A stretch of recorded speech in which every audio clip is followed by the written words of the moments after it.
ويبدأ فيلمنا مع بورت ومراته فيكي وهم في طريقهم لمدينة شيكاغو. فيكي بتسأل بورت احنا فين دلوقتي، فقال لها احنا في نبراسكا. فقالت ليه عارفة احنا فين بالظبط، فقال لها انت اللي معاك الخريطة شوف احنا فين. فبتزعق له وبتقول له انا مش عارفة احنا فين عشان انت خرجت من الطريق الرئيسي ودخلت دخلة غلط ومش عارفين نرجع تاني للطريق الرئيسي، وانا جعانة جدا وما قابلناش اي استراحة او حتى قرية من 90 كيلو. فقال لها انا سايق العربية من اول ما بدأنا 1500 كيلو وانت مش عاوزة تريحيني شوية، فاتلخبطت ودخلت دخلة غلط عادي يعني، شوفي كده في الخريطة اي مكان قريب. فبتقول له في قرية قريبة مننا. بيظهر معانا شوية اطفال بس مش اطفال عاديين، لا دول عبدة الشيطان وليهم طقوسهم الخاصة وعايشين في قرية لوحدهم. ده بيكون ايزك قائد المجموعة وحلقة الوصل ما بين الشيطان وما بينهم. هقول لكم شوية معلومات سريعة عن المعتقدات اللي بيأمنوا بيها عشان تكونوا معايا في الصورة. حقل الذرة مقدس بالنسبة لهم عشان ده مكان الشيطان وممنوع حد يدخله لوحده وبالذات بالليل. اي انسان بالغ عاصي ومليان ذنوب ولازم يموت ويتضحى بيه. الأطفال دول آخر سن ليهم 19 سنة وبعد كده بيتضحى بيهم.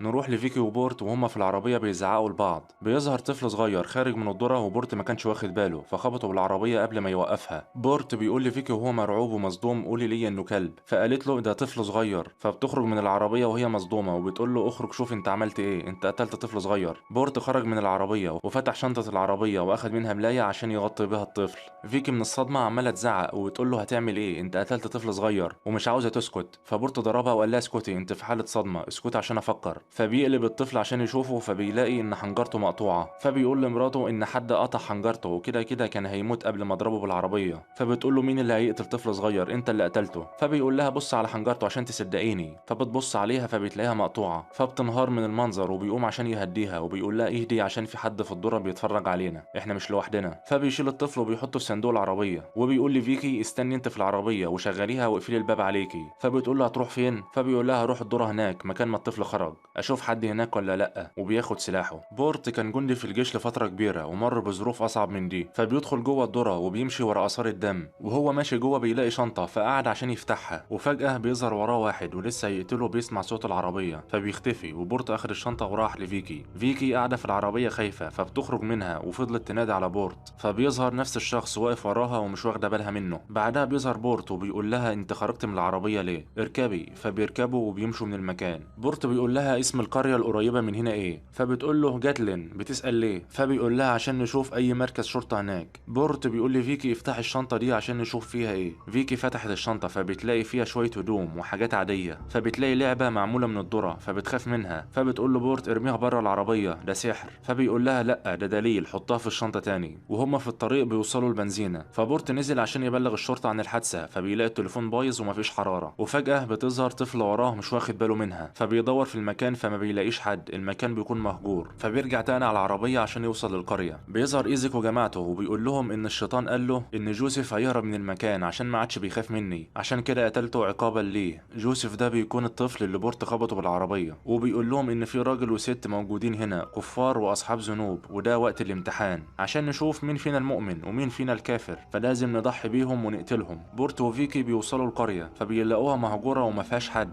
ففيكي بتقول له وقف العربية. فبيقول لها في ايه، فبتقول له تعالى ناخد جثة الطفل ونرجع تاني انا خايفة من المكان ده في حاجة غلط. فبيقول لها تعالي بس هنشوف حد جوه المطعم ولا لا، يمكن بيتفرجوا على ماتش ولا حاجة. بيدخل جوه المطعم بيلاقيه مهجور ومفيش اي حد. ففي اطفال بيظهروا بره المطعم ففيكي بتحس بيهم فبتبص وراها ما بتلاقيش حد. بورت بيلاقي ان النتيجة اللي متعلقة جوه من سنة 1963. فبيقول لها انا مش فاهم ازاي مفيش حد في القرية كلها، انا متأكد ان في ناس هنا. ففيكي بتزعله وبتقول له تعالى نمشي من هنا بلاش تعاند، في حاجة غلط في المكان ده انا خايفة جدا. فبيقول لها تعالي بس نشوف اي مركز شرطة نبلغه باللي حصل. فبتقول له لا لف بالعربية وارجع تاني انا خايفة من المكان ده. فبيقول لها ما ينفعش ارجع وفي جثة في العربية، لازم ابلغ الشرطة عشان يلحقوا يطاردوا اللي قتله. وكمان الطفل ده عنده زمانها بتدور عليه من حقها تعرف اللي حصل له. بيلف بالعربية شوية في القرية عشان يلاقي حد. فبيوصلوا لكنيسة. فبورت بيقول لها انا هدخل جوه اشوف حد موجود ولا لا تيجي معايا. فبتقول له انا مش داخله معاك جوه انا عاوز امشي من المكان ده. فبيقول لها هم 10 دقايق بس وهرجع. فبتقول له تمام 10 دقايق بس، لو ما رجعتش هشغل العربيه بالمفتاح اللي معايا واسيبك. فبورت بيقول لها مش هتقدري تعملي كده. فبتقول له هعمل كده لو ما جيتش بعد 10 دقايق. فبياخد منها الشنطه وبيطلع المفتاح وبيقول لها اقفلي العربيه واستني فيها. فبتقول له من فضلك خلينا نمشي من هنا في حاجه غلط في المكان ده انا حاسه بيها. فما بيسمعش كلامها وبيروح يدخل الكنيسه. الاطفال بيكونوا مراقبينهم من اول ما دخلوا القريه. ده بيكون من الخاي ملخاي الدراع اليمين لإيزيك، فبيقول لهم لازم نضحي بيهم قبل ما يهربوا من المكان. بورت بيلاقي الكنيسة جوه مهجورة من سنة 1963 والمكان شكله غريب ومتغطى بالذرة. فيكي بتكون في العربية فبتحس إن في حد حواليها فبتخرج بره العربية. إيزيك عمال يديهم الأوامر من فوق البيت فبيديهم الأمر يظهروا ليها، ففيكي بتخاف وبتقول لهم انتوا مين؟ فملخاي بيقول لها احنا قدرك، فإيزيك اداهم الأمر بقتلها. ففيكي بتدخل جوه العربية وبتقفل الباب عليها وفضلت تزمر بالعربية عشان بورت يلحقها، فبورت طنشها وفضل يقرأ في الكتاب. ففيكي بتقول لملخاي انت عاوز تاخد الطفل عشان تداري على الجريمة، فقال لها لا انا جاي عشانك انتي عشان تكفري عن ذنوبك وامنحك السلام. فبيكسروا العربية عشان يخرجوها وفيكي بتزمر بالعربية تاني عشان بورت يلحقها. المهم كسروا العربية وخلاص هيوصلوا ليها، مسكت البندقية وضربت نار فقتلت واحد منهم. فبورت سمع صوت البندقية فخرج بسرعة يشوف فيه ايه، بس خلاص كانوا وصلوا لفيكي وقتلوها. بورت بيخرج بره وبيقول لهم مراتي في العربية هي فين؟ فملخاي فجر العربية قدامه، فبورت بيقول له هي فين؟ فبيقول له اتضحى بيها وانت اللي عليك الدور. فبورت بيقول له قصدك ايه؟ فبيقول له يعني اتقتلت وانت اللي عليك الدور. فبورت بيحاول يهرب من المكان بس بيحوطوه ومفيش مكان يهرب منه، فبيضرب واحد منهم ويوقعه على الارض. ايزيك بيرميه بسكينة بتيجي في دراعه وبيقول لازم نطهر العالم من المذنبين. بورت مش مصدق اللي حصل وازاي طفل قدر انه يصيبه في دراعه من كل المسافة دي. فبورت خرج السكينة من دراعه وكسرها، فبيخافوا منه وبيقول لهم هتحتاجوا اكتر من سكينة عشان تقتلوني يا شوية ملاعين، انا همشي من هنا واجيب الشرطة واقول لهم على اللي حصل هنا، انا عارف انهم مش هيصدقوني بس هجيبهم هنا. فبيقول لهم اهاليكم فين؟ فبيقول له في الذرة، فما بيفهمش قصده ايه. بورت بيقول له خليني امشي انا مش عاوز اقتلك. فلسه هيقتله بورت مسك ايده وكسر دراعه والتاني مسكه وقتله بالسكينة وقال لهم وقتكم هيجي لما ارجع، وبيجري وهم كمان وراه. بيفضل يجري ومش عارف يهرب منهم لحد ما وصل لارض الذرة، فبيدخل جوه عشان يهرب منهم بس هم وقفوا وما دخلوش وراه عشان خايفين يخشوا جوه لوحدهم. فواحد منهم بيقول لهم انا مش هدخل جوه الا لما يجي ايزيك وملخاي. بيوصل ايزيك وملخاي ودخلوا يدوروا عليه فبيشوفوا بورت فجريوا وراه. بورت فضل يجري هو كمان ومش عارف هو رايح فين. الوقت عمال يمر وبورت مش عارف يخرج من الذرة والدنيا هتليل، فبيجيله هلاوس وبيشوف صحابه وقت ما كان في الجيش وبيجري في كل مكان عشان يلاقي مخرج من المكان ده. ففي طفل بيشوفه فبينادي على زمايله فمسكه قبل حد ما يسمعه، وفي طفل تاني جاي عليه عشان يقتله فدخل السكينة في صدره وقتله وقام كسر رقبة الطفل ده كمان. فبيجري من المكان والهلاوس بتجيله تاني. ايزيك وجماعته خرجوا من حقل الذرة قبل ما الدنيا تليل عشان ما ينفعش يفضلوا موجودين هنا، وبالنسبة لبورت فهو كده كده ميت مش هيخرج حي. بيوصلوا القرية عشان يتعشوا، بعد ما خلصوا عشاء راحوا الكنيسة عشان يأدوا طقوسهم. بعد ما ايزيك خلص الطقوس قال لهم ده وقت التزاوج، فالبنت دي بتختار واحد عشان يتجوزها فبتختار الشاب ده. نسيبهم يخلصوا جواز براحتهم ونروح نشوف بورت. الليل دخل على بورت وهو لسه مش عارف يخرج من الذرة، فبيربط دراعه عشان يوقف النزيف وكمل جري بس عمال يلف في دواير ومش عارف يخرج. فبيشجع نفسه انا كنت في الجيش انا مريت بحاجات اصعب من دي بكتير، فبيمشي تبع النجوم عشان يعرف يخرج من المكان. بورت فضل ماشي ورا النجوم بس مفيش فايدة، وهو بيجري وقع على الارض ورجله اتربطت من الشياطين اللي في المكان، فبيفك نفسه وبيقوم يكمل جري. فبيلاقي الذرة بيعملوا طريق عشان يمشي فيه والمكان كله بيتحرك حواليه وبيسمع اصوات مش عارف مصدرها فين.